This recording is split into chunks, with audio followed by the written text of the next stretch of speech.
Original Sin, the 23rd of June 2024.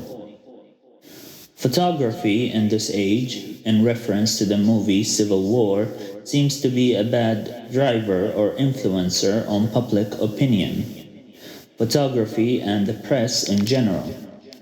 Journalists would follow events happening around them or in the community and would report on it to the people who would be watching, the masses.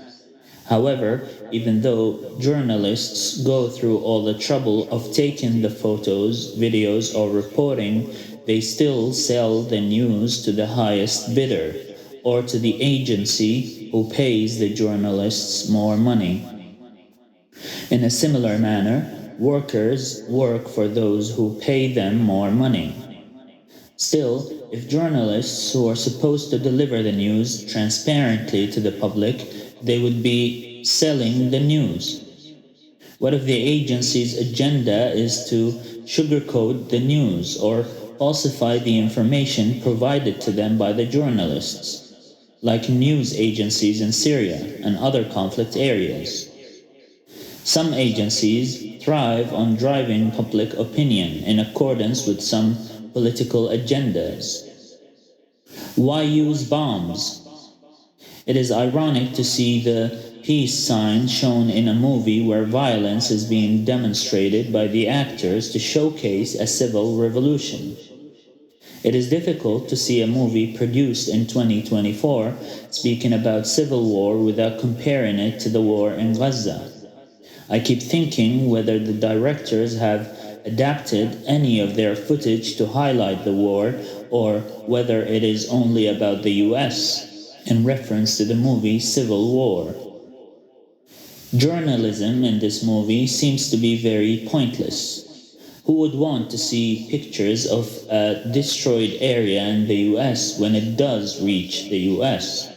It looks as though the US breeds people who would become ignorant of the current situation.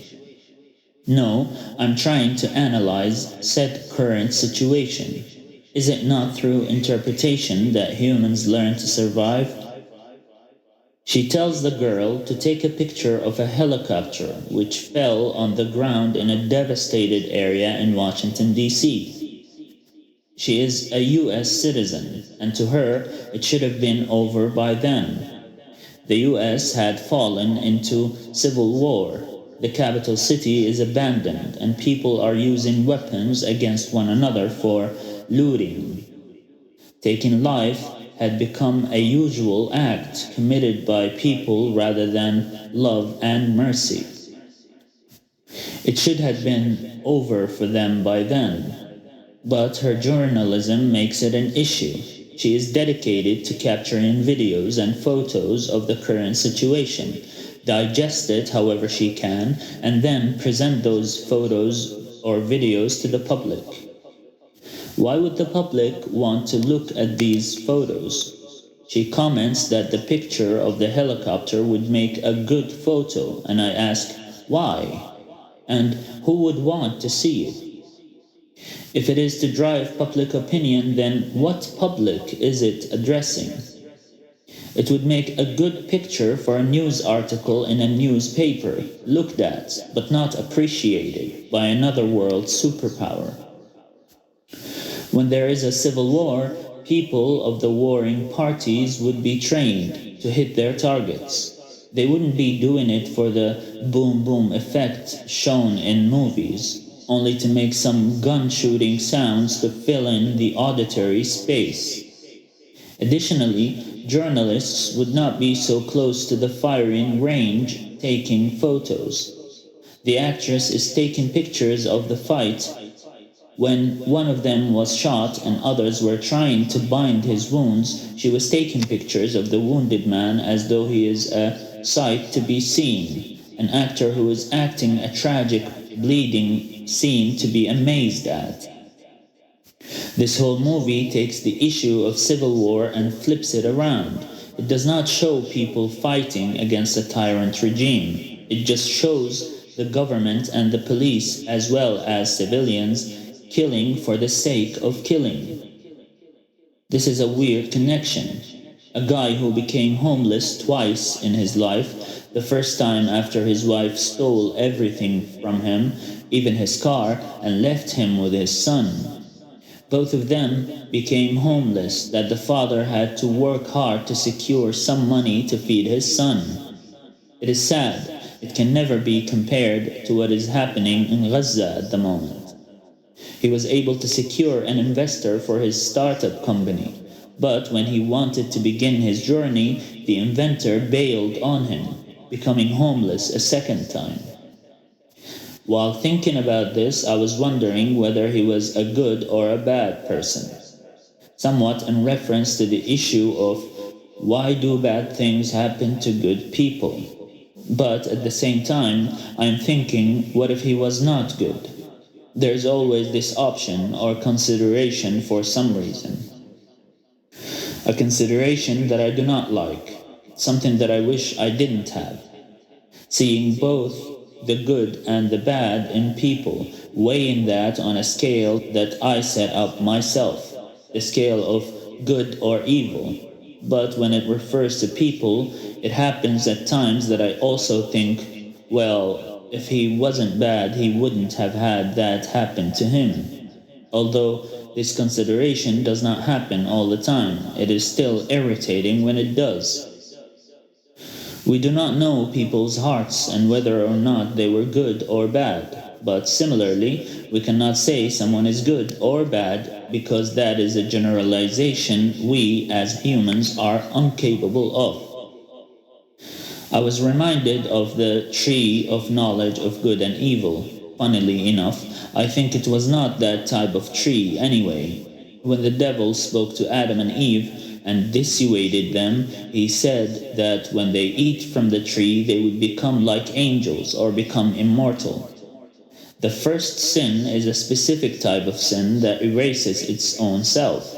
Had they not been dissuaded by the devil to eat from the tree, they would not have learnt about immortality. They might have had doubts implanted in them because of the devil, making them question the notion of immortality. The devil thought that angels are immortal and wanted humans to think that way as well. Could that have been the devil's major sin, which God will never forgive? In which case, it is not Adam's sin. It was merely an influence over him by someone else. He dissuaded them from obeying God's command.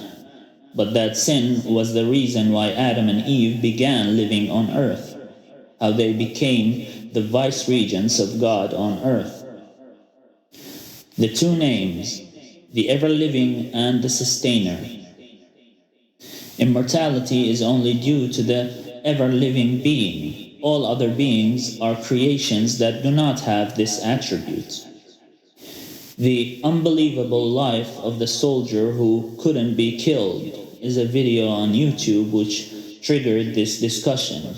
But the original sin of humans explains creation, death, and Judgment Day. The 17th of September, 2024. If the will to survive is what drove Adam to eat from the tree because the devil incited him saying, if you eat from the tree, you will be immortal. It is his will for survival that was tempted by the devil. It is as though God was teaching Adam about the notion of death and that God is the only immortal being. But souls are immortal, and that's why we have hell and paradise as a final destination for all souls and bodies. فرحين عند ربهم. He will only say, أنا لها. The 19th of September, 2024. It is very reasonable to not want people to speak about one's partner. But I'm not speaking out of challenging. I don't think that humans should be given an authority to decide whether someone goes into heaven or goes into hell, or whether to forgive someone whose task of forgiveness falls upon the shoulder of humans. It seems that a part of the amana is to forgive. and to give. Sometimes speaking with encapsulated terms could prove very vague. What does it mean to give or to forgive? Giving is the concept of production, how we are supposed to continue producing throughout our lives. Does man think that they can achieve success and glory merely by claiming that they follow a specific person or even prophet? When they say that they will come and gather to him to ask him to intercede on behalf of all humanity, do people think that they will be given permission to approach him if they had harmed him in their lives? They would not.